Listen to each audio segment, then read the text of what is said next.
अब बंद कर दो, कोई भी ना आए। जी सर। बिस्मिल्लाहिर्रहमानिर्रहीम। अब 3 घंटे हो गए हैं।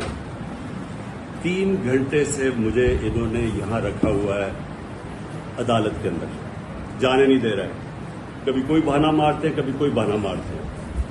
मैं आज सारी कौम को कह रहा हूं कि अदालत ने मुझे हर जगह बेल दे दी है, मेरे ऊपर अब कोई केस नहीं है, मैं आजाद हूं। उसके बावजूद इन्होंने मुझे यहां किडनैप किया हुआ है, जबरदस्ती रखा हुआ है।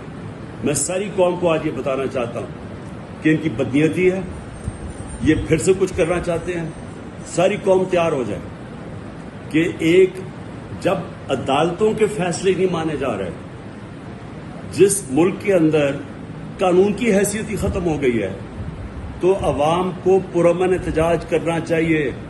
नहीं तो हम भेड़ बकरियां बन गए हैं। अब जब आइन की भी कोई परवाह ना हो, जब कानून की भी परवाह ना हो, जो ताकतवर हो जो मर्जी चाहे, कि अदालत ने फैसला कर दिया कि मैं आजाद हूं। 3 जजेस ने हाई कोर्ट के फैसला किया है, उसके बावजूद मुझे यहां रोका हुआ इन्होंने पिछले 3 घंटे से। मैं सारी कौम को अभी बता रहा हूं, आप पुरअमन तरीके से एहतजाज के लिए तैयार हो जाएं।